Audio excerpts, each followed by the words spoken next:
Welcome to episode 3 of That's a Wrap, and today we've got an exciting one. We're at Bike Park Wales in the Brecon Beacons on the side of a mountain, filming things going fast downhill. You're going to love it.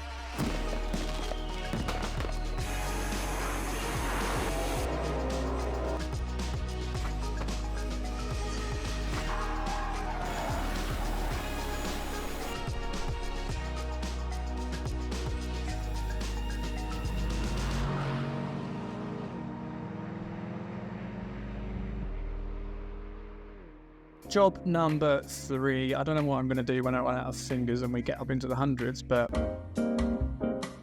this one was got by an introduction from Pete through contacts who he knew, and he introduced us to a guy called Ollie, who then introduced us to someone else and to someone else. And they were working on a series up at Bike Park Wales called Soho Bikes TV. And they had a few very well-known mountain bikers come in to Bike Park Wales to come and test out, 1, the facility, and 2, do a little video testing between a couple of different downhill and mountain bikes and other things. I'm not going to pretend like I'm an expert because I am not. Now, this job was in Brecon Beacons. It is on the A470 road. You can see Bike Park Wales in the centre there. As you can see at the top here, there's like a collection of where they all come together. And there's like a structure, and you can kind of look down over all these different trails and choose which way you want to go. It almost seems like daily there's a new track there. The build team there are always building stuff. If you go onto Bike Park Wales' Instagram, you'll see they're always patterning new jumps or making new lines. And there's something for everyone there as well. All the lines from reds and blues through to blacks. Airspace wise, anywhere near mountains, you always got to be careful if there's going to be any RAF jets coming through. There was no issues there, no close airport or anything that we needed to get in touch with. Some of the jumps are absolutely humongous. I could stand, I know I'm only small, but I could stand in the jumps and you jump over my head. Steve and Rob were just going over absolutely anything we wanted them to, and with filming with mountain bikers, I'm sure people who have been filmed doing mountain biking before know we sometimes want a few takes of things, and sometimes things don't go well on the first take.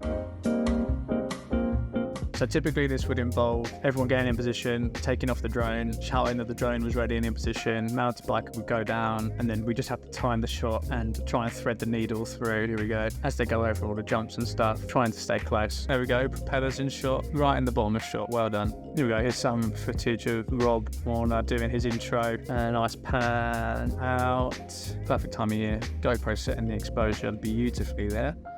Here's some of the S1000 footage from the top of the course, and this is dual operator, so I'm flying it, trying to judge the speed of it. Pete's talking to me about whereabouts our end frames, whether to speed up or slow down or what we want framing wise. Here we've gone off a bit fast, so we've left the rider. Tracking and moving objects, not the easiest thing to do, especially early on when we've got to communicate how fast or how slow to go. Flying past that tree as well, trying to get a bit of foreground in there, showing them in the wide expanse of the course. Sunshine just about coming out there, and the legs coming back into shot. There you go.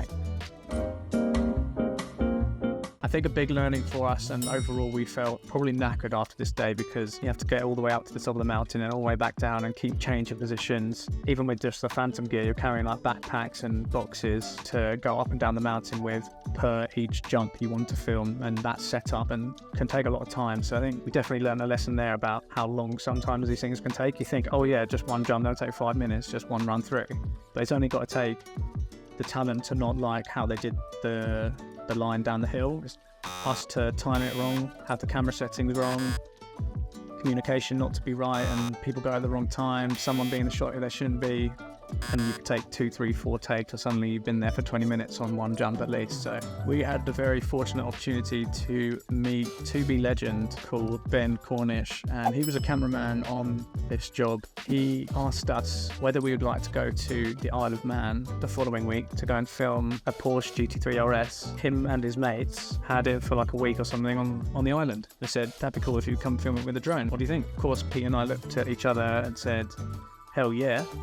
You have to wait till future episodes to see whereabouts that went. So the episode went out with Rob presenting it, meeting the whole team, discussing all the different things they wanted to talk about, being on the side of the mountain, the facilities there. Nick and Ollie were happy. Ben was happy with what he saw. Pete and I were happy as well with what we captured. Little did we know that we would be back at Bike Park Wales many times because of various connections we have around the UK. If you've been to Bike Park Wales or been filmed with a drone mountain biking, or you've been on the other side and you've been a drone person filming mountain biking and had some experience, let me know in the comments below. I'd be interested to hear what your experiences have been, whether they've been positive or negative, or how many trees you've hit or how many trees you haven't hit. Maybe you've hit none and you are a perfect drone pilot. And I will commend you gratefully. Tune in next time for episode 4, where we go and film in the woods with some big machinery. And for now, that's a wrap. I cannot believe I get to do this as my job.